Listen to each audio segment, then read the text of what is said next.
To understand the divine, one must become the divine. ଭଗବାନଙ୍କୁ ବୁଝିପାରିବାକୁ ହେଲେ ଜଣେ ନିଶ୍ଚିତ ଭାବରେ ଭଗବାନ ହୋଇ ଉଠିବା ଆବଶ୍ୟକ। The sun and the light may be a help but cannot take the place of the mother's force. ସୂର୍ଯ୍ୟ ଏବଂ ଆଲୋକ ଏକ ସହାୟକ ହୋଇପାରନ୍ତି, କିନ୍ତୁ ଦିବ୍ୟ ଜନନୀ ଶ୍ରୀମାଙ୍କର ଦିବ୍ୟ ଶକ୍ତିର ସ୍ଥାନ ନେଇପାରିବେ ନାହିଁ। ପରମା ଭଗବତ ଜନନୀ ଶ୍ରୀମା ପରମପ୍ରଭୁ ଶ୍ରୀ ଅରବିନ୍ଦଙ୍କ ଚରଣ କମଳରେ ଆମେ ଅନନ୍ତ କୋଟି ପ୍ରଣାମ ଜଣାଇ ଆରମ୍ଭ କରିବାକୁ ଯାଉଛେ ଆଜିର ଅନଲାଇନ୍ ଶ୍ରୀ ଅରବିନ୍ଦ ଆସ୍ପିରେସନ୍ ପାଠଚକ୍ରର କାର୍ଯ୍ୟକ୍ରମ। ଆଜିର ଅନଲାଇନ୍ ଶ୍ରୀ ଅରବିନ୍ଦ ଆସ୍ପିରେସନ୍ ପାଠଚକ୍ରରେ ଉପସ୍ଥିତ ଥିବା ସମସ୍ତ ଭାଇ ଅପାମାନଙ୍କୁ ବନ୍ଦେ ମାତରମ୍ ଆଉ ପ୍ରଣାମ। କାର୍ଯ୍ୟକ୍ରମ ଆରମ୍ଭରେ ଚାଲନ୍ତୁ ଆମେ ନୀରବରେ ଧ୍ୟାନସ୍ଥ ହେବା ମନ୍ତ୍ରମୟୀ ସାବିତ୍ରୀ ଆବୃତ୍ତି ସହିତ। ଆଜିର ମନ୍ତ୍ରମୟୀ ସାବିତ୍ରୀ ଉଚ୍ଚାରଣ ପୃଷ୍ଠା ସଂଖ୍ୟା ରହିଛି 282। ଆଜିର ମନ୍ତ୍ରମୟୀ ସାବିତ୍ରୀକୁ ଉଚ୍ଚାରଣ କରିବା ପାଇଁ ଚାଲନ୍ତୁ ଆମେ ବସ୍ତା ବାଲେଶ୍ୱରରୁ ଅରୁଣ ଭାଇଙ୍କୁ ଆମେ ଅନୁରୋଧ କରିବା। ଭାଇ, ଆପଣ ମନ୍ତ୍ରମୟୀ ସାବିତ୍ରୀ ଉଚ୍ଚାରଣ କରନ୍ତୁ। ଆମେ ସମସ୍ତେ ନୀରବରେ ପ୍ରଭୁ ମାଙ୍କୁ ଧ୍ୟାନ କରିବୁ। ସମସ୍ତେ silence.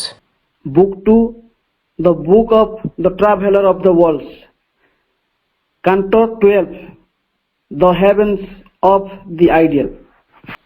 Yet were there regions where these absolutes met and made a circle of bliss with married hands. Light stood embraced by light, fire wedded fire, but none in the other would his body lose, to find his soul in the world's single soul, a multiplied rapture of infinity. Onward he passed to a diviner sphere, there joined in a common greatness, light and bliss, all high and beautiful and desirable powers, forgetting their difference and their separate reign, become a single multitudinous whole. Above the parting of the roads of time, above the silence and its thousandfold word, in the immutable and inviolate truth, forever united and inseparable, the radiant children of eternity dwell on the wide spirit height where all are one. ଧନ୍ୟବାଦ ଭାଇ। ଆମେ ଏତେବେଳେ ଯାଏଁ ନୀରବରେ ଧ୍ୟାନସ୍ଥ ଥିଲେ ମନ୍ତ୍ରମୟୀ ସାବିତ୍ରୀ ଉଚ୍ଚାରଣ ସହିତ। ବର୍ତ୍ତମାନ ସମୟ ହେଇଛି ଆମେ କାର୍ଯ୍ୟକ୍ରମରେ ଗୋଟେ ଭକ୍ତି ନୈବେଦ୍ୟ ଅର୍ପଣ କରିବା। ଆଜିର କାର୍ଯ୍ୟକ୍ରମରେ ଭକ୍ତି ନୈବେଦ୍ୟଟି ଅର୍ପଣ କରିବା ପାଇଁ ଚାଲନ୍ତୁ ଆମେ ଆର୍ଟିପଲ୍ଲୀ ଆସ୍କାରୁ ଆମେ ପାଣ୍ଡବ ଭାଇଙ୍କୁ ଆମେ ଅନୁରୋଧ କରିବା। ଭାଇ, ଆପଣ ଗୋଟେ ଭକ୍ତି ନୈବେଦ୍ୟ ପ୍ରଭୁ ଓ ମାଙ୍କ ପଦାର ବିନ୍ଦରେ ଅର୍ପଣ କରନ୍ତୁ। ଭାଇ, ମାଗୋ ତୁମରି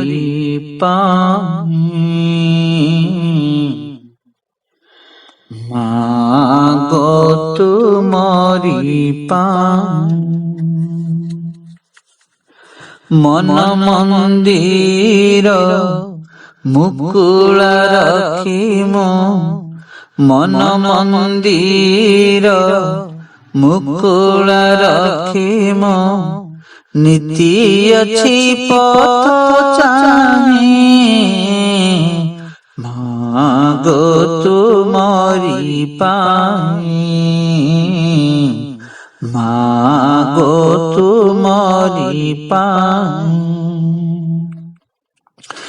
ଜାଣି ନାହିଁ ମୁଁ ତ ପୂଜାର ରଚନା, କି ଦେଶେ ପଦ କରିବି ବନ୍ଦନା।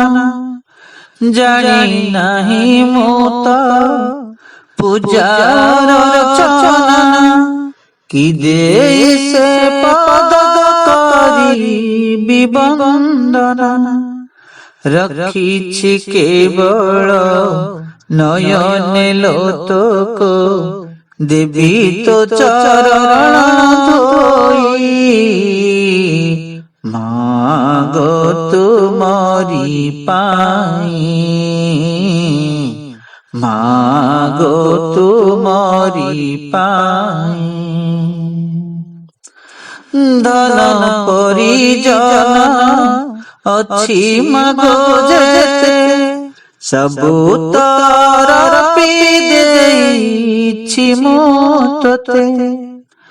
ଧନ ପରିଜନ ଅଛି ମାଗୋ ଯେତେ, ସବୁ ତରପି ଦେଇଛି ମୁଁ ତୋତେ। ଆଉ କି ଦରବ ରଖିଛି ଗୁପତେ, ଦିଅ ମତେ ବାରେ କହି। ମାଗୋ ତୁମରି ପାଇଁ, ମାଗୋ ତୁମରି ପାଇଁ।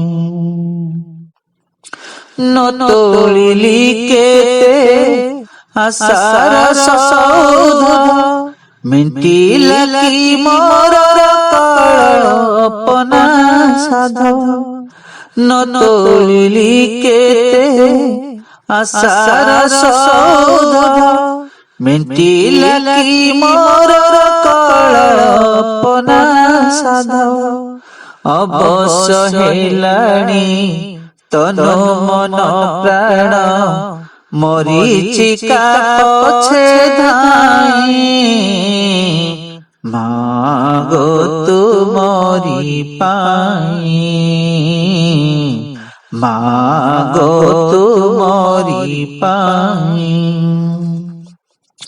ତୁଇ ଏକା ମୋର ଚିର ଆପଣାର, ଚିର ମଧୁମୟ ଚିର ସୁନ୍ଦର।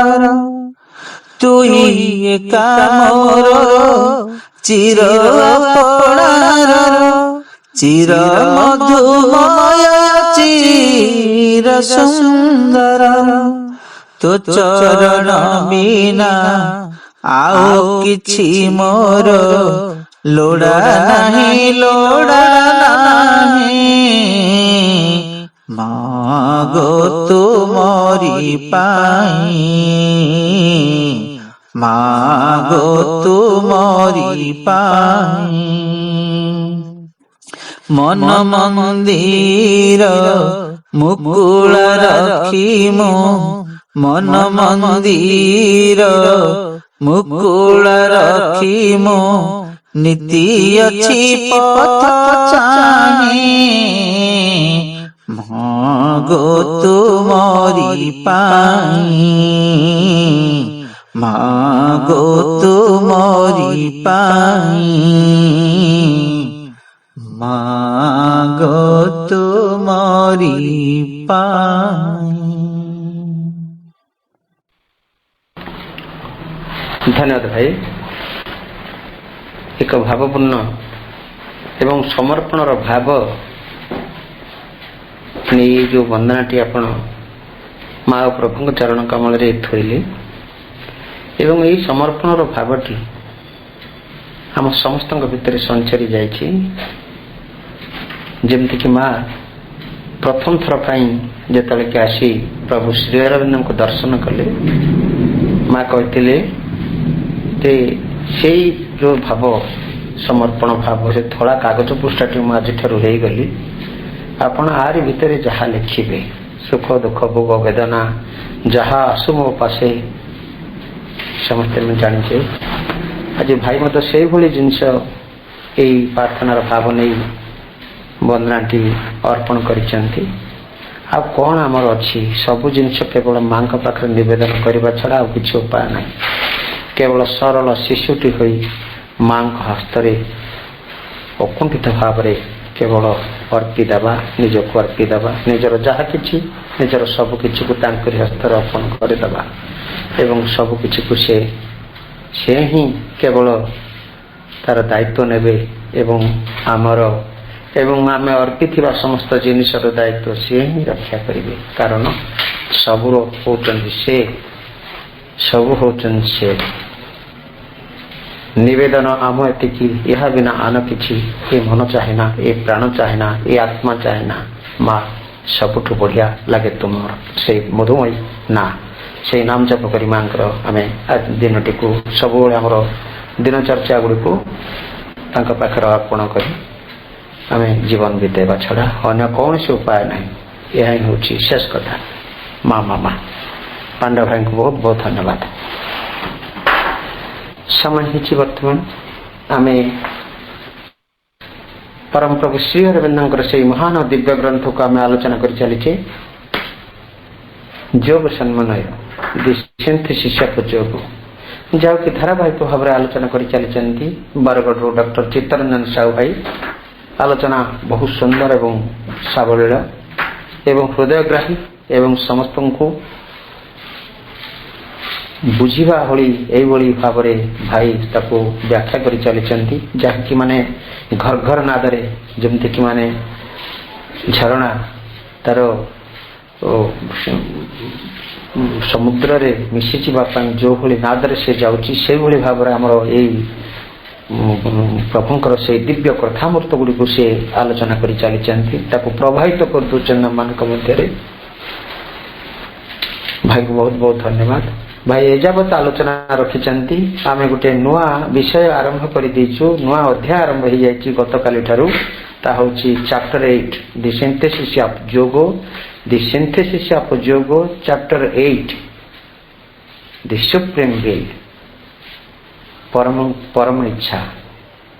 भाई को अनुरोध करवा भाई को भाई आलोचना और साध्य को आगे जानते डॉक्टर चित्तरंजन साहू भाई बरगढ़ भाई। श्रीमाता शरणं मम श्री अरविंद शरणं मम ऑनलाइन श्री अरविंद इंस्पिरेशन पाठचक्र रे आज दिव्य संध्यारे समाविष्ट समस्त मातृप्रेमी भाई को मोर सादर सुप्रेम नमस्कार। समस्त को मु अभिनंदन तथा स्वागत जनाउछि। जो अहेतुकी कृपा दिव्य जननी आमको प्रदान करिसेंती निरंतर तांकर चेतनार सान्निध्य आमको बांधि रखुंती स्वाध्याय शिविर माध्यम रे से अशेष अशेष कृतज्ञता जणैबा सदा सर्वदा तांको प्रति आमर कृतज्ञतार भावटी को जागृत रखिबा ता सहित ये प्रार्थना मध्य करिबा जेपरिकी मुहूर्तक पाई मध्य आमे तांको भूल न जाओ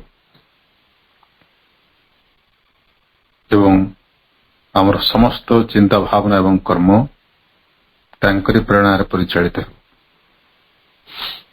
प्रभुंकर महाग्रंथ जोग समन्वय अध्ययन क्रम रे आमे वर्तमान अष्टम अध्याय रे द सुप्रीम विल परम इच्छा गतकाली आमे अध्ययन करुथिले अध्याय आरंभ रु पृष्ठ संख्या 208 एवं 209 से 209 पृष्ठार शेष भाग आमे आज अध्ययन स्वाध्याय आरंभ करिबा। प्रकृत रे तांकरी इच्छा रे ही परिचालित हवा ही आमर जोग साधनार सर्वप्रथम एवं प्रधान लक्ष्य। तापरे आमर आउ किछि लक्ष्य नथिबो तापरे से लक्ष्य मध्य से निर्धारण करिवे पथ मध्य से देखे नेबे आमको केवल तांकर प्रत्येक निर्देश को सानंद सम्मति प्रदान करने को पड़ो तेरे से परम को इच्छा तांकर प्रेरणा आमे निज चेतना भितरे किभଳି अनुभव करिबा सेतिपाई किभଳି निजको योग्य करिबा सेटा ही प्रकृत रे आम समस्तंकर ज्ञातव्य विषय।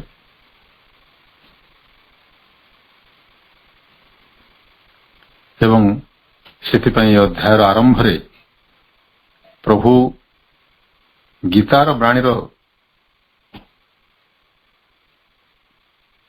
पुनरुप उपस्थापन करुचंती सर्वधर्मान परित्यज्य मामेकम शरणं व्रज अहम त्वाम सर्वपापेभ्यो मोक्षयिष्यामि मा शुच।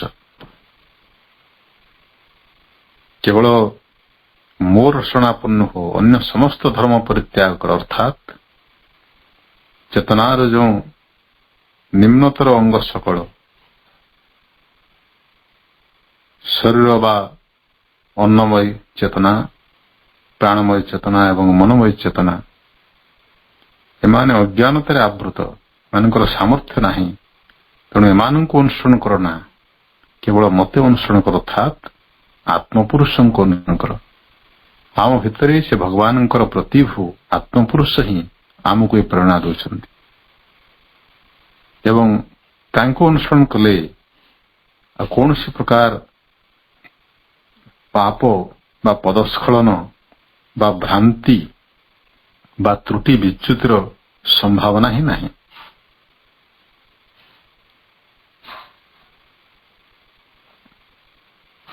ତେଣୁ ଆମ ଭିତରେ ସେ ଯେଉଁ ଅତିମାନସିକ ବା ଆଧ୍ୟାତ୍ମିକ ସତ୍ତା, ଦିବ୍ୟ ଚେତନା, ତାଙ୍କୁ ଆବିଷ୍କାର କରିବା, ତାଙ୍କର ବାଣୀ ଶୁଣିବାରେ ସମର୍ଥ ହେବା। ଶୁଣିବା କହିଲେ ଏ ବାହ୍ୟ କର୍ଣ୍ଣରେ ନୁହେଁ, ଚେତନାର କର୍ଣ୍ଣ ଗହ୍ୱରରେ ଆମେ ତାଙ୍କର ବାଣୀର ସ୍ପଷ୍ଟ ଇଙ୍ଗିତ ଶ୍ରବଣ କରିବା। ସେହି ଅନୁଭବ ଆମର ସ୍ଥୂଳ ଇନ୍ଦ୍ରିୟ ଅନୁଭବ ଠାରୁ ବହୁ ଗୁଣରେ ଅଧିକ ସ୍ପଷ୍ଟତର।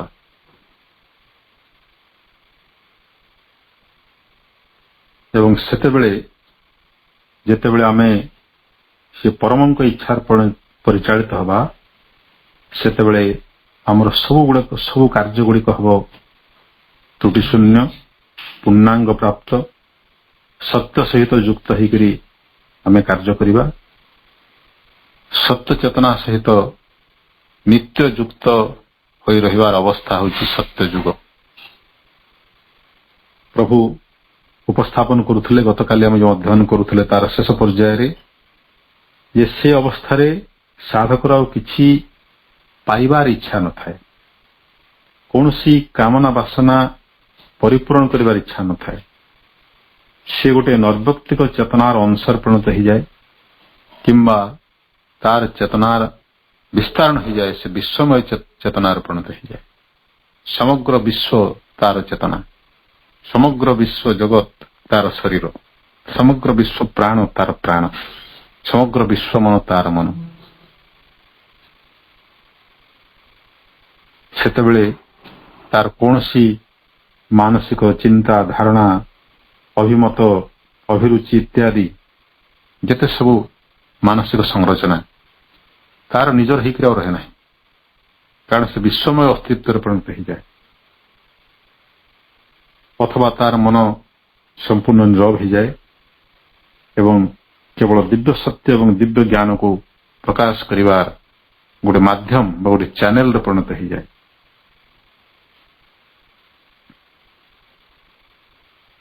ତାର ଚେତନା ଏତେ ବିସ୍ତାରିତ ହେଇଯାଏ ଯେ ଛୋଟ ଛୋଟ ଆଦର୍ଶ ଏବଂ ନୀତିଶାସ୍ତ୍ରୋକ୍ତ ନିୟମ ଗୁଡ଼ିକ ତାର ଆତ୍ମାର ବିଶାଳତା ପାଇଁ ଅତି ସଂକୀର୍ଣ୍ଣ ମନେ ହୁଏ, ତୁଚ୍ଛ ମନେ ହୁଏ, କାରଣ ତା ଭିତର ଦେଇକରି ବିଶାଳ ଆନନ୍ଦର ମହାସାଗର ପ୍ରବାହିତ ହେଉଥାଏ ଏବଂ ତାର ପ୍ରତ୍ୟେକ ଗତିବୃତ୍ତିକୁ, ତାର ପ୍ରତ୍ୟେକ ଆଚରଣକୁ ପରିଚାଳିତ କରୁଥାଏ।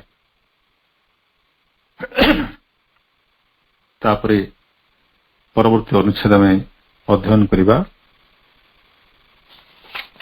Paragraph 3, page number 209.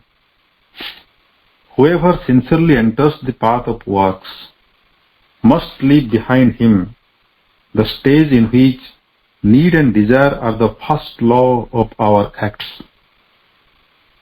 ଯେ କେହି ସାଧକ ଏହି କର୍ମଯୋଗର ପନ୍ଥାକୁ ଅବଲମ୍ବନ କରିବ, ପ୍ରଭୁ କହୁଛନ୍ତି ତାକୁ ପଛରେ ଛାଡ଼ିଦେବାକୁ ପଡ଼ିବ ଯାବତୀୟ ଆବଶ୍ୟକତା ଏବଂ କାମନା ବାସନାର ନିୟମ ଗୁଡ଼ିକ। ଆମର ସାଧାରଣ ଜୀବନରେ ଆମର ପ୍ରତ୍ୟେକଟି କାର୍ଯ୍ୟ ମୁଖ୍ୟତଃ ଆମର ବ୍ୟକ୍ତିଗତ ଇଚ୍ଛା, ଆବଶ୍ୟକତା ଏବଂ କାମନା ବାସନା ଦ୍ୱାରା ପରିଚାଳିତ ହୋଇଥାଏ। ତାକୁ ପ୍ରଥମେ ତ୍ୟାଗ କରିବାକୁ ପଡ଼ିବ। ଅର୍ଥାତ୍ ଆମେ ନିଜ ଭିତରେ ଭଗବାନଙ୍କର ଇଚ୍ଛାକୁ ଅନୁଭବ କରି ତା ଦ୍ୱାରା ପ୍ରେରିତ ହେଇକରି କାର୍ଯ୍ୟ କରିବା ପାଇଁ ଚେଷ୍ଟା କରିବା, ବ୍ୟକ୍ତିଗତ ଇଚ୍ଛା ଦ୍ୱାରା ନୁହେଁ। ମୋ ଭିତରେ ଯଦି ଆବଶ୍ୟକତା କିଛି ଅନୁଭବ ହେଉଛି, ସେଟା ମୋର ଅହଂ ଅନୁଭବ ନ କରୁ, ମୋ ଭିତରେ ଭଗବାନ ହିଁ ମୋତେ ସେ ନିର୍ଦ୍ଦେଶ ଦିଅନ୍ତୁ। ତାଙ୍କର ନିର୍ଦ୍ଦେଶକୁ ମୁଁ କିପରି ସ୍ପଷ୍ଟ ଭାବରେ ଶୁଣିପାରେ ବା ଅନୁଭବ କରିପାରେ, ସେଥିପାଇଁ ହେବ ମୋର ଯାବତୀୟ ପ୍ରଚେଷ୍ଟା। For whatever desires still trouble his being, he must, if he accepts the high aim of yoga, put them away from him into the hands of the Lord within us. ଏବଂ ପଦ୍ଧତିଟି ମଧ୍ୟ ପ୍ରଭୁ ବତେଇ ଦେଇଛନ୍ତି। ଏହା ପୂର୍ବରୁ ସେ ବତେଇ ସାରିଛନ୍ତି, ଆମେ ଆଲୋଚନା କରିସାରିଛନ୍ତି ଯଜ୍ଞର ଆରୋହଣ ପ୍ରସଙ୍ଗରେ। ଯାହା କିଛି କାମନା ବାସନା ତାକୁ ପ୍ରପୀଡ଼ିତ କରୁଛି ବର୍ତ୍ତମାନ ସୁଦ୍ଧା, ତାକୁ ସେ ସମ୍ପୂର୍ଣ୍ଣ ରୂପେ ନିଜର ଚେତନାର ଅଧୀଶ୍ୱରଙ୍କୁ ଅର୍ଥାତ୍ ସେହି ପରମେଶ୍ୱରଙ୍କର ପ୍ରତିଭୁ ଆମର ଆତ୍ମସତ୍ତା ଚୈତ୍ୟପୁରୁଷ ଯେଉଁ ଅବସ୍ଥାନ କରୁଛନ୍ତି, ସେ ଆମର କର୍ମର ଅଧୀଶ୍ୱର, ତାଙ୍କ ହାତରେ ଆମର ସବୁ କାମନା ବାସନାକୁ ସମୂଳେ ସମର୍ପଣ କରିଦେବ। ଯଦି ଯୋଗର ଉଚ୍ଚ ଲକ୍ଷ୍ୟରେ ଉପନୀତ ହେବା ପାଇଁ ଆମର ଇଚ୍ଛା ଥାଏ, the supreme power will deal with them for the good of the sadhaka and for the good of all. ଆମର ସେ କାମନା ବାସନା ଭଗବାନଙ୍କ ଉପରେ ଛାଡ଼ିଦେଲେ ତାକୁ ନେଇକରି ସେ ଯାହା ଇଚ୍ଛା କରିବେ, ଯାହାଦ୍ୱାରା ଆମର ବ୍ୟକ୍ତିଗତ ହିତ ସହିତ ସାମୂହିକ ହିତ ମଧ୍ୟ ସମ୍ଭବପର ହେବ। In effect, we find that once this surrender is done, always provided the rejection is sincere, egoistic indulgence of desire may for some time occur under the continued impulse of past nature. ପ୍ରଭୁ କହୁଛନ୍ତି, ଏହାର ପରିଣାମ କ'ଣ ହେବ? ଯେତେବେଳେ ଆମେ ସମର୍ପଣ ଅଭ୍ୟାସ କରିବା, ଯଦି ପ୍ରକୃତରେ ଆମ ଭିତରେ ସେହି ତ୍ୟାଗର ଭାବନାଟି ଆନ୍ତରିକ ହେଇଥାଏ, ଯଦି ପ୍ରକୃତରେ ନିଷ୍କପଟ ଭାବରେ ଆମେ ସମର୍ପଣ କରୁଥାଉ, ନିଜ ଭିତରେ ସେସବୁ ମନ୍ଦ ଗତିବୃତ୍ତି ମାନେ ଯାହା ଆମ ଭିତରେ ଅସଙ୍ଗତି, ନିଜ ଭିତରେ ଏବଂ ବାହାରେ ଯାହା ଅସଙ୍ଗତି ସୃଷ୍ଟି କରେ, ତାକୁ ପ୍ରକୃତରେ ଆନ୍ତରିକ ଭାବରେ ଆମେ ଯଦି ପ୍ରତ୍ୟାଖ୍ୟାନ କରିବାକୁ ଚାହୁଁ, ପ୍ରତ୍ୟାଖ୍ୟାନଟା ପୁଣି ସମର୍ପଣ ମାଧ୍ୟମରେ ଭଗବାନଙ୍କ ହାତରେ ସମର୍ପି ଦେଇ ଆମେ ସେଥିରୁ ଯଦି ପ୍ରକୃତରେ ମୁକ୍ତ ହେବାକୁ ଚାହୁଁଥାଉ, ତାହେଲେ କ'ଣ ହେବ? ପ୍ରଥମେ ଆମର ଯେଉଁ ଅହଙ୍ଗତ ଅଭ୍ୟାସ ଦ୍ୱାରା ଅତୀତର ଜନ୍ମ ଜନ୍ମାନ୍ତର ଅଭ୍ୟାସଟା କ'ଣ ଏକାଥରକେ ଆମର ପିଛା ଛାଡ଼ିଦେବ? ନା, ସିଏ ମଝିରେ ମଝିରେ ସେ ମୁଣ୍ଡ ଟେକୁଥିବ, ତାର ଅସ୍ତିତ୍ୱ ଜାହିର କରିବାକୁ ଚେଷ୍ଟା କରୁଥିବ, କିନ୍ତୁ ସେ ଆମକୁ କବଳିତ କରିପାରିବ ନାହିଁ ଯଦି ଆମର ଆନ୍ତରିକତା ଥାଏ, ନିଜ ସହିତ ନିଜ ଛଳନା କରୁନଥିବା ଯଦି। But only in order to exhaust its acquired momentum and to teach the embodied being in his most unteachable part.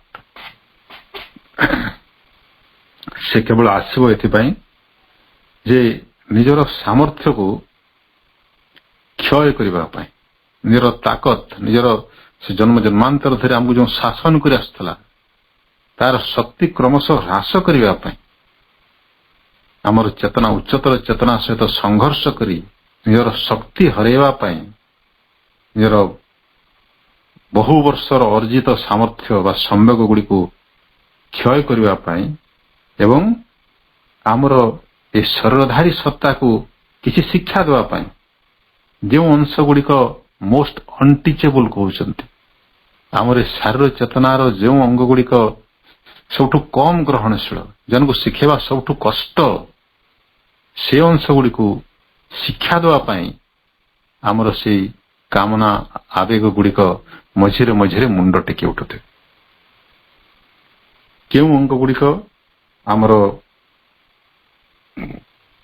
ଶାରୀର ଚେତନାର ବା ଦେହଗତ ପ୍ରାଣର ଅଗ୍ରହଣଶୀଳ ଅଂଶ, ସେଗୁଡ଼ିକ ହେଲେ ଆମର ନର୍ଭସ୍ स्नायुतंत्री स्नायुतंत्र जो कंपन सृष्टि हुए जो आलोडन जो विक्षोभ एगुड़िक आमर नियंत्रण थाए भाइटाल प्राणिक सत्ता इमोशनल नेचर आवेगमय प्रकृति एगुड़िक आमर चेतनार सी अग्रहणशील अंश जन शिखेवा बहुत कष्ट आमर स्नायुतंत्री प्राणसत्ता एवं भावनात्मक प्रकृति आवेगमय सत्ता से कामना वासना गुड़िक कौन शिखाई आसती by the reactions of desire कामना गुड़िकर प्रतिक्षेप रूप से by its grief and unrest किभली प्रतिक्षेप दुईटा प्रतिक्षेप मुख्य दुईटी प्रभु कहते गोटे हूँ शोक एवं गोटे हूँ विद्रोह आम भितर सी भाव प्रकाशित हो आम से कामना बासना गुड़िक विद्रोह सृष्टि करेंगे ना यहाँ हो पार ना भोग ना तो जीवन ना भोग न जीवन की सुख अच्छी एवं जदि सुख ना ताले जीवन बंचिक लाभ कौन ये प्रेरणा आम भितर सृष्टि हम आमको लगे जेटा आमर अंतर्सत्तार बाणी बोली किंतु प्रकृत से गुड़िक आमर से कामना आत्मा बाहंगत सत्तार प्रेरणा जहाँकि मिथ्या एवं आमर जावतीय आवेग प्रवेग माध्यम ये अनुभव आमको आसी थाए से गुड़िक आमको शिक्षा देवाई आसती कौन प्रभु कहते bitterly contrasted with calm periods of the higher peace और marvellous movements of divine ananda से जो शोक एवं विद्रोहर स्पंदन गुड़िक कंपन गुड़िक जोड़िक आमर शांत एवं उच्चतर आनंदमय अवस्थार संपूर्ण विपरीत प्रकृत में साधकर प्राप्त होची गोटे परम शांति एवं दिव्य आनंद मध्य नित्य वास करवा साधक जो साधना आरंभ करुच्ची समुद्र मंथन रु प्रथम हलाहल विष उत्पन्न हला परी अमृत आसव सवा शेष कि प्रथमे विष पान करने पड़ो जे विष को हजम कर सी हम शिव तेणु से चेतनार कलुष बा हलाहल सेगुड़िक एभली कामनार विद्रोह विक्षोभ एवं शोक दुख इत्यादि माध्यम रे आम पाखे उपस्थित होती जहाँकि से दिव्य आनंद एवं दिव्य शांतिर संपूर्ण विपरीत से माने यही शिक्षा देवा को आसती प्रभु कहते that egoistic desire is not a law for the soul से शिक्षा देवा को आसती प्रकृत रे ये जो अहंगत कामना वासना से आत्मार नियम नुहे आत्मार गुण नुहे आत्मार आचरण नुहे आत्मार स्वभाव नुहे that seeks liberation or aspires to its own original God nature से दिव्य आत्मा भितर जे कि मुक्तिर पिपासु जे कि मुक्तिर आकांक्षा रखी था एवं निजर मौलिक मूलभूत दिव्य स्वभाव रे उपनीत होगा से सदा सर्वदा आस्पृहा कर चली था जो दिव्यत्व तार मूलभूत परिचय बा स्वभाव सेटी को फेरी जावाई आम भितर आस्पृहा करुए आमर आत्मसत्ता जहाँकि आमर असल सत्ता आमर असल परिचय आमर असल स्वरूप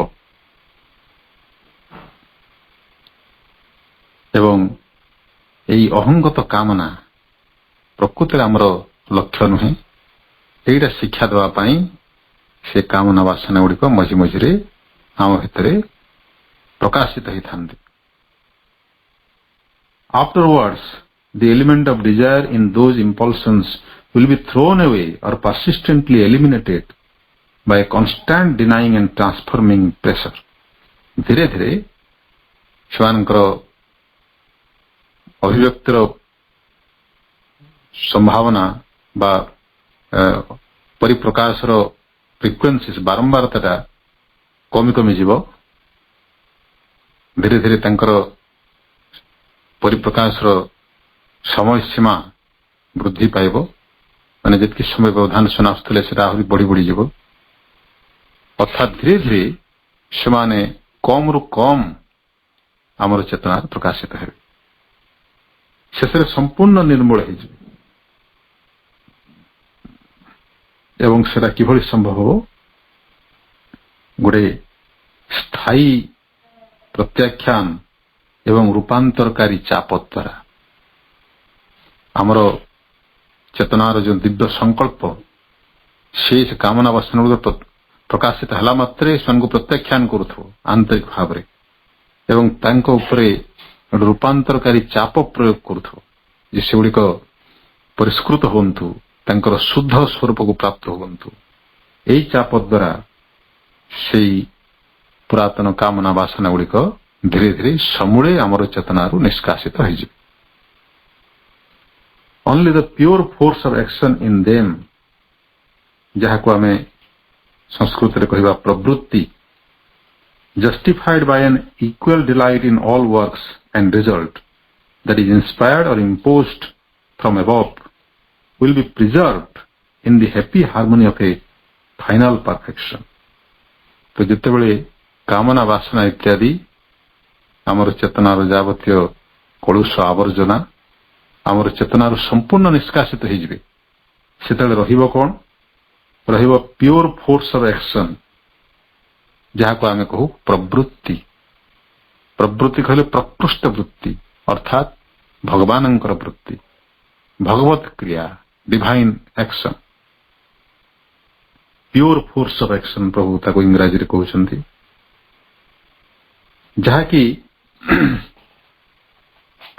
ଜଷ୍ଟିଫାଏଡ ହେଇଥିବ ବା ତାର ଯଥାର୍ଥତା ପ୍ରମାଣିତ ହେଇଥିବ କର୍ମରେ ଗୋଟେ ଦିବ୍ୟ ଆନନ୍ଦ ଏବଂ ଗୋଟେ ଦିବ୍ୟ ପରିଣାମ ଦ୍ୱାରା, ଏବଂ ତା ଦ୍ୱାରା ଯେଉଁ ପରିଣାମ ହେବ ତାହା ଭଗବାନଙ୍କ ଦ୍ୱାରା ନିର୍ଦ୍ଧାରିତ ହେବ, ଭଗବାନଙ୍କ ଦ୍ୱାରା ଆମକୁ ପ୍ରାପ୍ତ ହେବ ଏବଂ ଦିବ୍ୟ ପୂର୍ଣ୍ଣତା ଦିଗରେ ସେଟା ଆମକୁ ନେଇଯିବ। ଅନ୍ତିମ ପୂର୍ଣ୍ଣତା ଯାହା ଆମର ଲକ୍ଷ୍ୟ, ସେଇ ଅନ୍ତିମ ପୂର୍ଣ୍ଣତାର ଗୋଟେ ଆନନ୍ଦମୟ ସଂଗତି ଆଡ଼କୁ ଆମକୁ ତାହା ନେଇଯିବ। ଭଗବତ କ୍ରିୟା ଦ୍ୱାରା ପ୍ରାପ୍ତ ହେଉଥିବା ଆମର ଚେତନାର ଯେଉଁ ଦିବ୍ୟ ଆନନ୍ଦ, ସେଟା ଆମ ଭିତରେ ଗୋଟେ ଆନନ୍ଦପୂର୍ଣ୍ଣ ସଂଗତି ସ୍ଥାପନ କରିବ ଏବଂ ସେଇ ଆନନ୍ଦପୂର୍ଣ୍ଣ ସଂଗତିର ଅବସ୍ଥା ଆମର ଚେତନାରେ ସୁରକ୍ଷିତ ହେଇକି ରହିବ, ପ୍ରିଜର୍ଭ ହେଇକି ରହିବ, ଯାହାକି ଆମକୁ ଦିନେ ସେଇ ପୂର୍ଣ୍ଣାଙ୍ଗ ପୂର୍ଣ୍ଣତା ଆଡ଼କୁ ନେଇଯିବ। To act, to enjoy is the normal law and the right of the nervous being. ଆମର ସ୍ନାୟବିକ ସଂସ୍ଥା, ସ୍ନାୟବିକ ସତ୍ତାର ସ୍ୱାଭାବିକ ନିୟମ ଏବଂ ଅଧିକାର ହେଉଛି କାର୍ଯ୍ୟ କରିବା ଏବଂ ସେଥିରୁ ଆନନ୍ଦ ଆହରଣ କରିବା। To enjoy, ଅହଙ୍ଗତ ଭାବରେ ଭୋଗ କରିବା ତାର ଅର୍ଥ ନାହିଁ। But to choose by personal desire its action and enjoyment is only its ignorant will. ବ୍ୟକ୍ତିଗତ ଭାବରେ ଇଚ୍ଛା କରିବା, ସୁଖ ପ୍ରାପ୍ତିର ଇଚ୍ଛା ଏବଂ ଭୋଗର ଇଚ୍ଛା, ଏଇଟା ହେଉଛି ଅଜ୍ଞାନ ସଂକଳ୍ପର କ୍ରିୟା, ଅଜ୍ଞାନତାର କ୍ରିୟା, ନଟ୍ ଇଟ୍ସ ରାଇଟ୍। ସେଟା ତାହାର ଅଧିକାର ନୁହେଁ ପ୍ରକୃତରେ। Alone the supreme and universal will must choose. ଆମ ଭିତରେ ସେ ଅହଙ୍ଗତ ଅଜ୍ଞାନଚ୍ଛନ୍ନ ଚେତନା କିଛି ନିର୍ଣ୍ଣୟ ନ ନେଉ, କିଛି ଦାବି ନ କରୁ, ଆମ ଭିତରେ ସବୁବେଳେ ନିର୍ଣ୍ଣାୟକ ସ୍ଥାନରେ ରହୁ ଆମର ସେ ପରମ ଇଚ୍ଛା, ବିଶ୍ୱମୟ ଇଚ୍ଛା ଶକ୍ତି, ଅର୍ଥାତ୍ ଆମ ଭିତରେ ଦିବ୍ୟ ଚେତନା, ପରମ ଚେତନା, ବିଶ୍ୱମୟ ଚେତନା ହିଁ ସବୁ ନିର୍ଦ୍ଧାରଣ କରନ୍ତୁ। ସବୁ କହିଲେ ଆମର ଚେତନାର ପ୍ରତ୍ୟେକ ସ୍ତର ଏବଂ ପ୍ରତ୍ୟେକ ବୃତ୍ତି। କେବଳ ଶାରୀରିକ କର୍ମର ନିର୍ଦ୍ଧାରଣ ନୁହେଁ, ପ୍ରାଣିକ ଆବେଗ ପ୍ରବେଗର ନିର୍ଦ୍ଧାରଣ ନୁହେଁ, ଏପରିକି ପ୍ରତ୍ୟେକ ଚିନ୍ତା, ପ୍ରତ୍ୟେକ ମାନସିକ କଳ୍ପନା, ପ୍ରତ୍ୟେକ ସଂକଳ୍ପ, ପ୍ରତ୍ୟେକ ଯୋଜନା ପରିକଳ୍ପନା, ମନ ଦ୍ୱାରା କରାଯାଉଥିବା ସୂକ୍ଷ୍ମ କ୍ରିୟାଗୁଡ଼ିକ ମଧ୍ୟ ଭଗବାନଙ୍କର ପ୍ରେରଣାରେ, ତାଙ୍କରି ଇଚ୍ଛାରେ ପରିଚାଳିତ ହେଉ। ଆମର ନିଜର ଅହଂ, ମାନସିକ ଅହଂ ସେସବୁ ଯୋଜନା ପରିକଳ୍ପନା, ଚିନ୍ତା ଧାରଣା ଇତ୍ୟାଦି ନ କରୁ।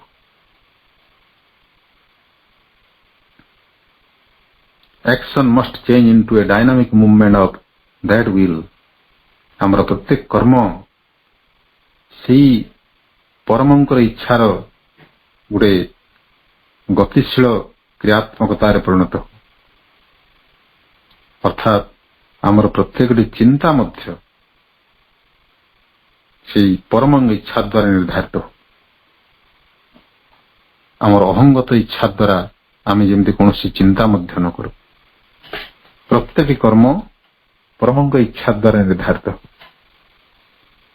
Enjoyment must be replaced by the play of a pure spiritual ଆନନ୍ଦ। ଏବଂ ଯେଉଁ ପ୍ରାଣିକ ଭୋଗ, ସୁଖ ଭୋଗର ଯେଉଁ କମ୍ପନ, ତା ସ୍ଥାନରେ ସ୍ଥାପିତ ହେଉ ଗୋଟେ ଶୁଦ୍ଧ ଆତ୍ମିକ ଆନନ୍ଦ। All personal will is either a temporary delegation from on high or a usurpation by the ignorant asura। ତେଣୁ ପ୍ରଭୁ କହୁଛନ୍ତି, ଯଦି ମୋ ଭିତରେ କିଛି ବ୍ୟକ୍ତିଗତ ସଂକଳ୍ପ, ବ୍ୟକ୍ତିଗତ ଇଚ୍ଛା ଯଦି ପ୍ରକାଶିତ ହେଉଛି, ତାର ଦୁଇଟି ସମ୍ଭାବନା ରହିଛି ବୋଲି ପ୍ରଭୁ କହୁଛନ୍ତି। ହୁଏତ ଉଚ୍ଚତର ଚେତନାର ସେଟା ଗୋଟେ ପ୍ରତିନିଧି ହେଇପାରେ, ମୋର ବ୍ୟକ୍ତିଗତ ଇଚ୍ଛା ଭଳି ଲାଗିପାରେ, କିନ୍ତୁ ତାର ପଶ୍ଚାତରେ ଥିବା ଗୋଟେ ଉଚ୍ଚତର ପ୍ରେରଣା, ଉଚ୍ଚତର ଚେତନାର ଗୋଟେ ସମ୍ବେଗ ମୋ ଭିତରେ ଦେଇକି ପ୍ରକାଶିତ ହେବାକୁ ଚାହୁଁଥାଇପାରେ। କିମ୍ବା ନିମ୍ନରେ ଯେଉଁ ରହିଛି ଆସୁରିକ ଚେତନା, ଯାହାକି ବ୍ୟକ୍ତିଗତ ସୁଖ ଭୋଗରେ ଆସକ୍ତ। ଅସୁରର ଲକ୍ଷଣ ହେଉଛି ବ୍ୟକ୍ତିଗତ ସୁଖ ଭୋଗ। ସେ କେବଳ ଚାହେଁ ତାକୁ ବ୍ୟକ୍ତିଗତ ସୁଖ କେମିତି ପ୍ରାପ୍ତ ହଉ, ଆଉ ଯାହାର ଯାହା ହଉ ନା କାହିଁକି, ସମଗ୍ର ସୃଷ୍ଟି ପଛେ ବିନଷ୍ଟ ହେଇଯାଉ, କିନ୍ତୁ ତାକୁ ସୁଖ ଦରକାର। ଏଇଭଳି ବ୍ୟକ୍ତିଗତ ସ୍ୱାର୍ଥ କେନ୍ଦ୍ରିକ ଯେଉଁ ଚେତନା, ସେଟା ହେଉଛି ଅସୁର। ଏବଂ ବ୍ୟକ୍ତିଗତ ସ୍ୱାର୍ଥକୁ ଯେତେ କମ୍ କରି କରି ଜଣେ ଯିବ, ସେ ସେତେ ଦିବ୍ୟତା ଆଡ଼କୁ ଯାତ୍ରା କରିବ। ମଣିଷ ଗୋଟେ ମଧ୍ୟବର୍ତ୍ତୀ ଅବସ୍ଥାରେ ଅଛି, ତା ଭିତରେ କିଛି ଅସୁରତ୍ୱ, କିଛି ଦିବ୍ୟତ୍ୱ ମିଶିକରି ଅଛି। ଅସୁରତ୍ୱକୁ ଆହୁରି ତ୍ୟାଗ କରି କରି ଗଲେ ସେ ଦିବ୍ୟତା ଦିଗରେ ଯାତ୍ରା କରିବ। ଦେବତା ସିଏ ଯିଏ ନିଜେ ସୁଖ ପ୍ରାପ୍ତିର ଆଶା କରେ ନାହିଁ ବା ଖୁବ୍ କମ୍ କରେ, ଏବଂ ଅନ୍ୟକୁ ସୁଖ ଦେବାର ଇଚ୍ଛା ସେ ବେଶୀ ପରିମାଣରେ କରିଥାଏ। ତେଣୁ ଯେତେ ଦେବତା ଗୁଣ ଆମେ ଦେଖୁ, ଆମର ପୁରାଣ ବର୍ଣ୍ଣିତ ଦେବତା ଗୁଣ, ସେମାନେ ବିଶ୍ୱବାସୀଙ୍କୁ ତାଙ୍କର ସାମର୍ଥ୍ୟ ଅନୁସାରେ ବହୁତ କିଛି ଦେବା ପାଇଁ ଚେଷ୍ଟା କରୁଛନ୍ତି, ସେଥିପାଇଁ ସେମାନେ ଦେବତା। ଯିଏ ଦାନ କରେ ସେ ଦେବତା, ଯିଏ ଆହରଣ କରେ, ନିଜେ ଭୋଗ କରେ, ସେ ଅସୁର।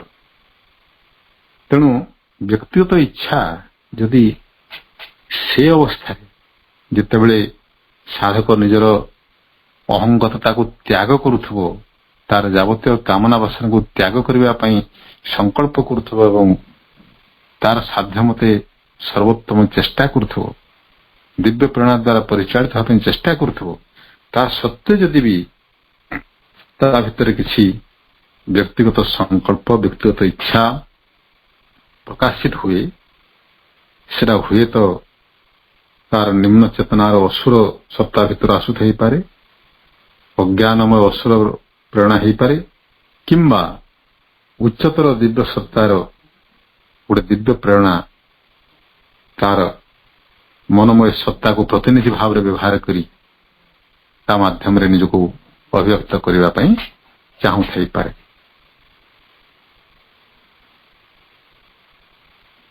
ତେଣୁ ଏହି ପାରାଗ୍ରାଫରେ ପ୍ରଭୁ ଯାହା କହିଲେ ତାର ମର୍ମ ହେଉଛି ଯେ ଆମର ଆଚରଣର ପ୍ରଥମ ମାନଦଣ୍ଡ ପୂର୍ବ ଅଧ୍ୟାୟରେ ଯାହା ଆମେ ଆଲୋଚନା କଲେ ପ୍ରଭୁଙ୍କ ଧାରାରେ ପ୍ରଥମ ମାନଦଣ୍ଡ ହେଉଛି ଯେଉଁ ବ୍ୟକ୍ତିଗତ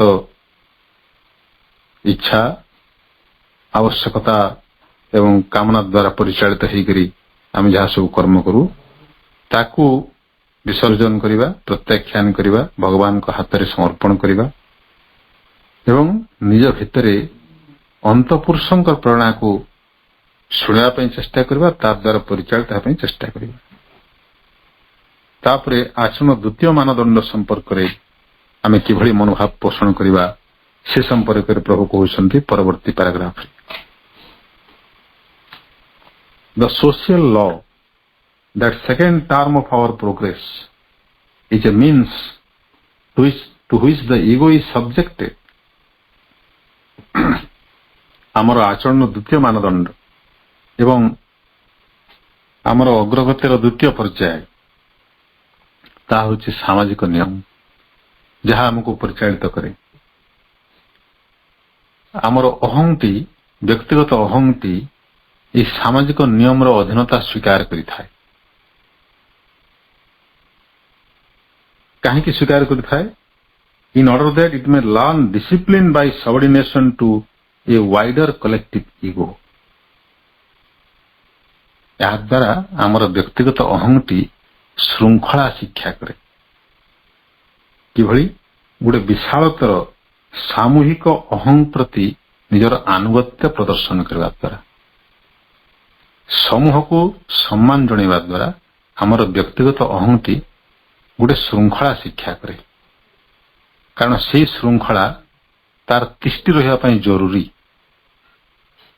This law may be quite empty of any moral content and may express only the needs of the practical good of the society as each society conceives it.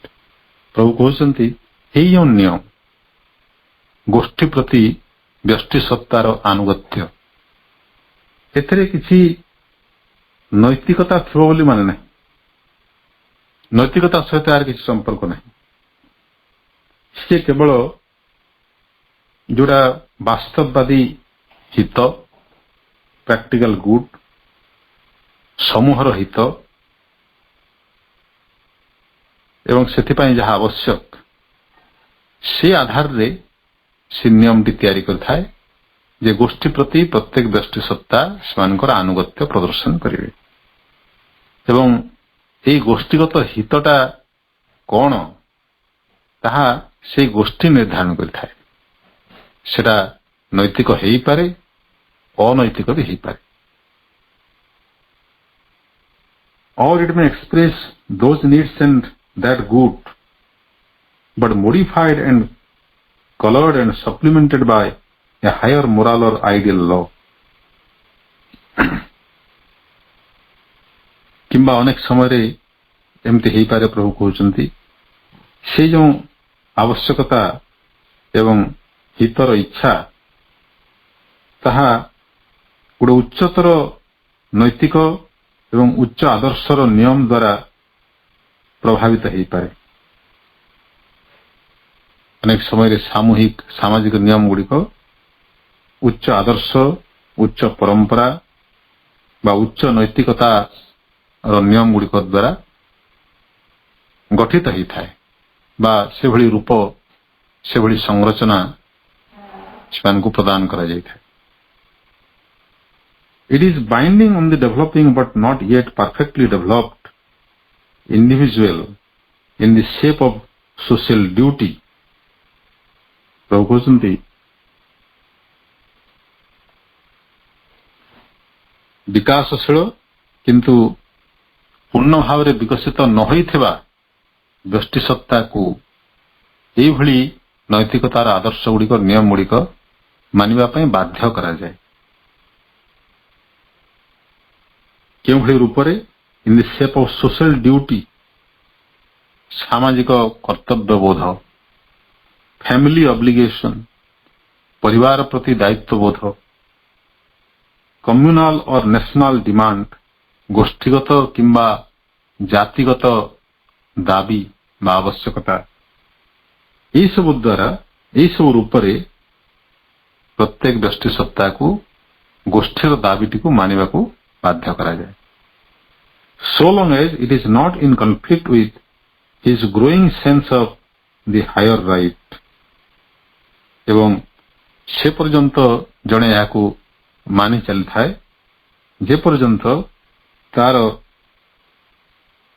ବିକାଶଶୀଳ ଉଚ୍ଚତର ଅଧିକାରର ଜ୍ଞାନ ସହିତ ଏହି ଦାବି ଗୁଡ଼ିକ ଯେ ପର୍ଯ୍ୟନ୍ତ ସଂଘର୍ଷ କରିନଥାନ୍ତି ବା ପ୍ରତିଦ୍ୱନ୍ଦିତା କରିନଥାନ୍ତି, ଅର୍ଥାତ୍ ଯେତେବେଳେ ତାର ଅନ୍ତରାତ୍ମା ଜାଗ୍ରତ ହୁଏ ଏବଂ ତାର ଉଚ୍ଚତର ଲକ୍ଷ୍ୟର ଅଧିକାର ସେ ସାବ୍ୟସ୍ତ କରିବାକୁ ଚେଷ୍ଟା କରେ, ତାର ଅନ୍ତରାତ୍ମା ତାର ଅସଲ ଲକ୍ଷ୍ୟକୁ ଯେତେବେଳେ ସାଧକ ପାଖରେ ଜାହିର କରେ, ସେତେବେଳେ ଦ୍ୱନ୍ଦ୍ୱ ଉପସ୍ଥିତ ହୁଏ। ନୈତିକତା, ସାମାଜିକ ଶୃଙ୍ଖଳାଗତ ନିୟମ ଏବଂ ଆତ୍ମାର ନିୟମ ଭିତରେ ଦ୍ୱନ୍ଦ୍ୱ ଉପୁଜେ, କାରଣ ଆତ୍ମା ସମସ୍ତ ପ୍ରକାର ବନ୍ଧନରୁ ମୁକ୍ତ ହୋଇଥାଏ।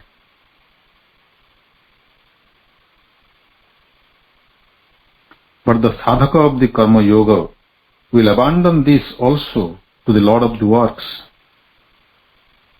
କର୍ମଯୋଗର ସାଧକ ସେ ଏହି ସବୁକୁ ମଧ୍ୟ ପ୍ରତ୍ୟାଖ୍ୟାନ କରିବ। କେଉଁ ସବୁକୁ? ପୂର୍ବରୁ ଯାହା କୁହାଗଲା, ସାମାଜିକ କର୍ତ୍ତବ୍ୟବୋଧ, ପରିବାର ପ୍ରତି ଦାୟିତ୍ୱବୋଧ, ଗୋଷ୍ଠୀ ବା ଜାତିର ଦାବି, ଏସବୁକୁ ସେ ଭଗବାନଙ୍କ ହାତରେ ସମର୍ପଣ କରି ନିଜେ ମୁକ୍ତ ହେଇଯିବ।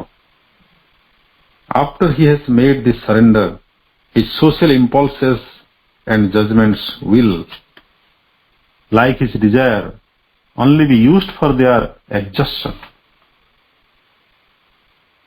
ପୂର୍ବ ଅନୁଚ୍ଛେଦରେ ଯେମିତି ପ୍ରଭୁ କହୁଥିଲେ,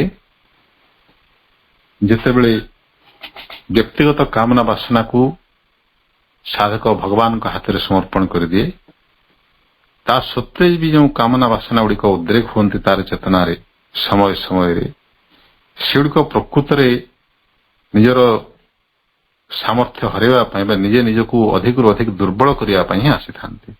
ଠିକ୍ ସେହିପରି ଏହି ସବୁ ସାମାଜିକ, ପାରିବାରିକ ଏବଂ ଜାତୀୟ କର୍ତ୍ତବ୍ୟବୋଧକୁ ଯେତେବେଳେ ଜଣେ ସାଧକ ଭଗବାନଙ୍କ ହାତରେ ନ୍ୟସ୍ତ କରିଦିଏ, ସେତେବେଳେ ଯଦି ବି ତାର ଚେତନାରେ ବେଳେବେଳେ ଏହି ସବୁ ଦାୟିତ୍ୱ ଏବଂ କର୍ତ୍ତବ୍ୟବୋଧ ଗୁଡ଼ିକ ପ୍ରକାଶିତ ହୁଅନ୍ତି, ସେମାନେ ମଧ୍ୟ ନିଜକୁ ଦୁର୍ବଳ କରିବା ପାଇଁ ଆସିଥାନ୍ତି, ନିଜକୁ କ୍ଷୟ କରିବା ପାଇଁ ଆସିଥାନ୍ତି। Or it may be so far as they are still necessary for a time to enable him to identify his lower mental nature with mankind in general.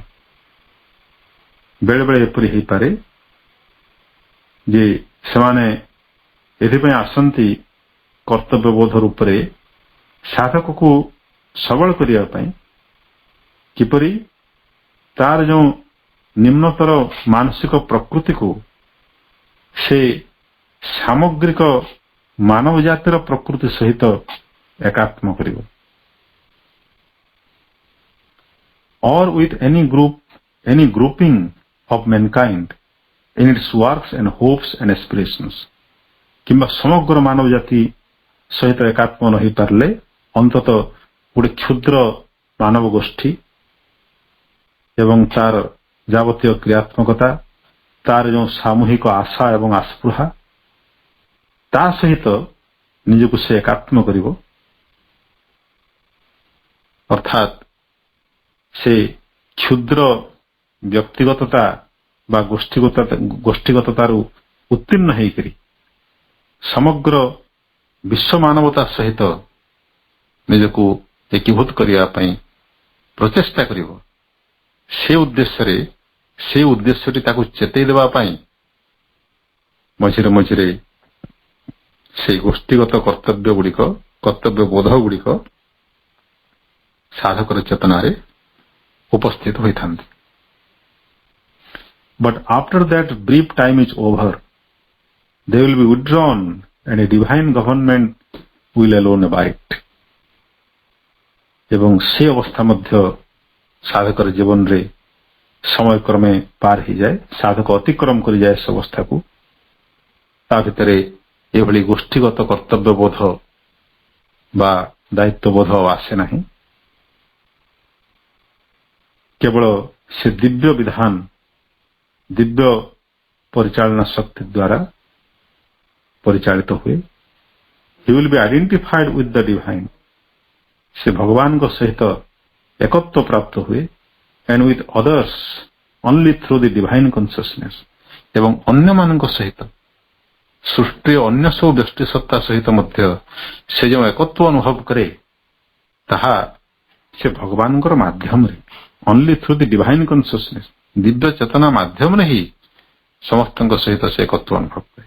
ଅର୍ଥାତ୍ ସମସ୍ତଙ୍କ ଭିତରେ ଯେଉଁ ଯୋଡ଼ି ହେଇକରି ରହିଛି ଦିବ୍ୟ ଚେତନା, ସମସ୍ତଙ୍କୁ ଯେଉଁ ଚେତନା ଧାରଣ କରିଛି ତା ସହିତ ସେ ଏକତ୍ୱ ଅନୁଭବ କରେ। and not through the mental nature, କେବଳ ମାନସିକ ପ୍ରକୃତି ଦ୍ୱାରା ନାହିଁ। ତାପରେ ପରବର୍ତ୍ତୀ ଅନୁଚ୍ଛେଦକୁ ଯିବା। ପ୍ରଭୁ କହୁଛନ୍ତି, even after he is free, the sadhaka will be in the world, and to be in the world is to remain in works.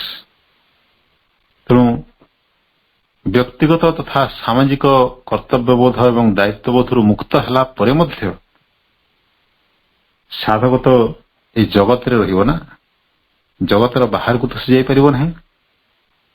But to remain in works without desire is to act for the good of the world in general, or for the kind of the race, or for some new creation to be evolved on the earth, or some work imposed by the divine will within him. କିନ୍ତୁ ଏଇ ଜଗତରେ ରହିଲେ ମଧ୍ୟ ମୁକ୍ତ ହେଇକି ରହିବାଟା ଗୋଟେ ଭିନ୍ନ ଅବସ୍ଥା ଏବଂ ଆସକ୍ତ ହେଇକରି ଆବଦ୍ଧ ହେଇକି ରହିବାଟା ଭିନ୍ନ ଅବସ୍ଥା। ଯେହେତୁ ସାଧକ ତାର ଯାବତୀୟ ବ୍ୟକ୍ତିଗତ କାମନା ବାସନା ଏବଂ ଗୋଷ୍ଠୀଗତ କର୍ତ୍ତବ୍ୟ ବୋଧରୁ ମୁକ୍ତ ହେଇଥିବ, ତେଣୁ ସେ ଏଇ ଜଗତରେ ରହିକରି କର୍ମ କଲେ ମଧ୍ୟ ସେ କର୍ମ କରିବ ସମଗ୍ର ଜଗତର ହିତାର୍ଥେ।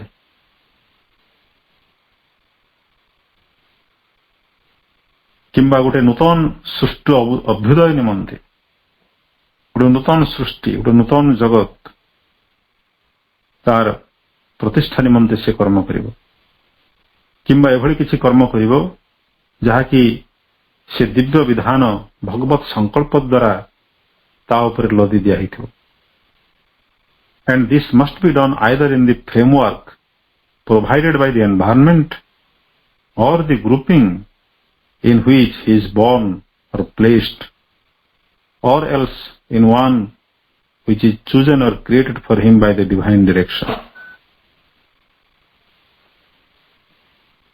ଏବଂ ସେ ଯେଉଁ କାର୍ଯ୍ୟ କରିବ ଦିବ୍ୟ ପ୍ରେରଣା ଦ୍ୱାରା ପରିଚାଳିତ ହୋଇ, ସେଟା ହୁଏତ ଏହି ପରିବେଶ ଦ୍ୱାରା ନିର୍ଦ୍ଧାରିତ ଗୋଟେ ଷ୍ଟ୍ରକ୍ଚର, ଗୋଟେ ଫ୍ରେମୱାର୍କ, ଗୋଟେ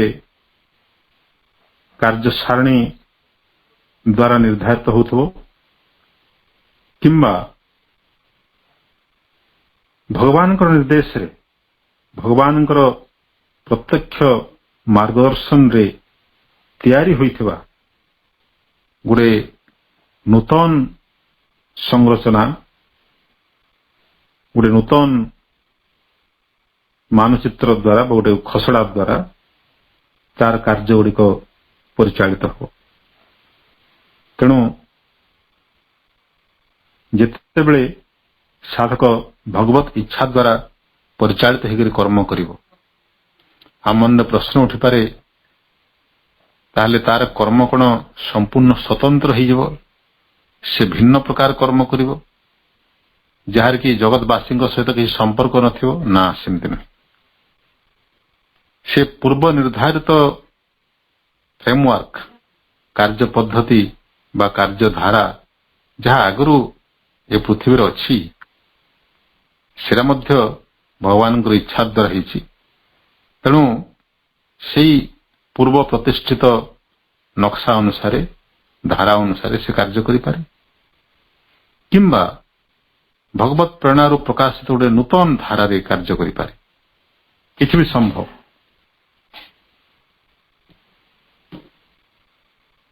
କିନ୍ତୁ ଯାହା ହେଲେ ମଧ୍ୟ ସେ ନିଜର ଅହଙ୍ଗତ ମାନସିକ ପ୍ରାଣିକ ଧାରଣା ଏବଂ ଆବେଗ ଗୁଡ଼ିକ ଦ୍ୱାରା ପରିଚାଳିତ ହୋଇକରି କର୍ମ କରିବ ନାହିଁ।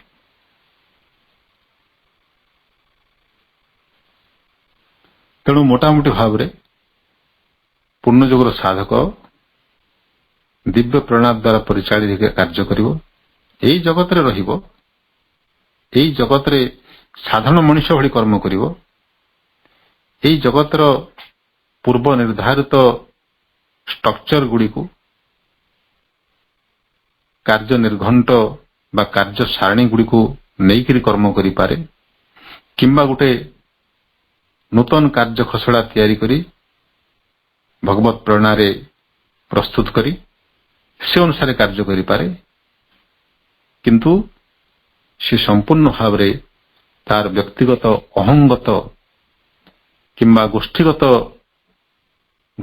ଅହଂ ଦ୍ୱାରା ପରିଚାଳିତ ହୋଇକରି କୌଣସି କାର୍ଯ୍ୟ କରୁନଥିବ। ଏହାପରେ ଆଗକୁ ଆହୁରି ବିଶଦ ଭାବରେ ବର୍ଣ୍ଣନା କରୁଛନ୍ତି କିଭଳି ସେ ନୈତିକତାର ସୀମାବଦ୍ଧତାରୁ ମଧ୍ୟ ଉତ୍ତୀର୍ଣ୍ଣ ହେବ ଏବଂ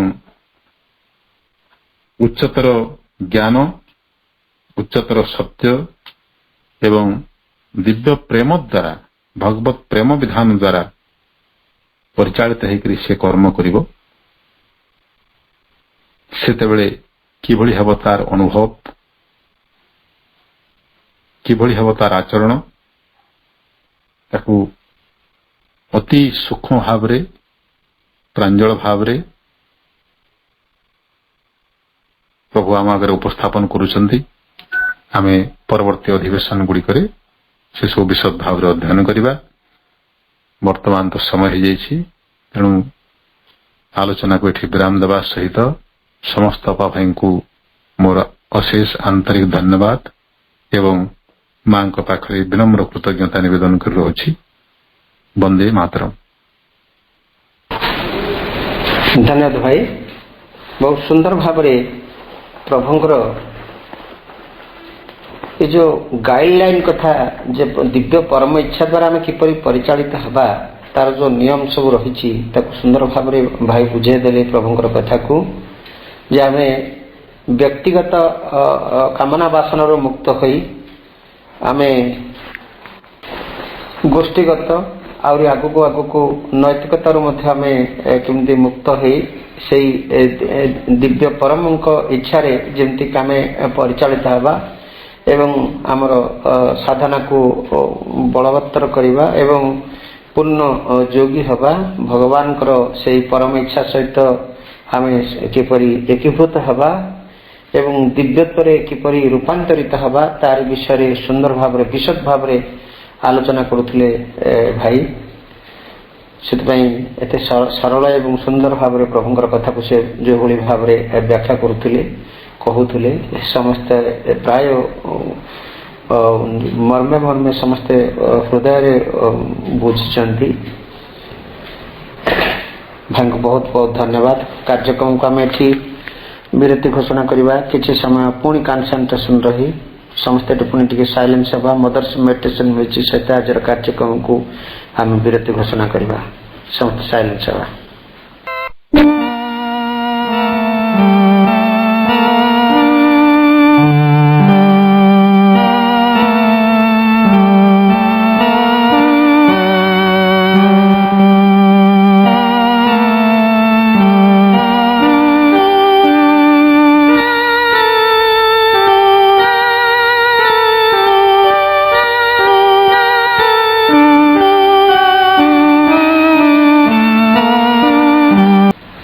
कार्यक्रम उपस्थित थिबा समस्त भाई बापा मानू पुणी थे वंदे मातरम तथा प्रणाम जनाई भाई को बहुत बहुत धन्यवाद ज्ञापन करी प्रभु मां चरण कमल रे पुणी अनंत कोटि प्रणाम जनाई आज कार्यक्रम को एठी आमे विरति घोषणा कले। कार्यक्रम समस्त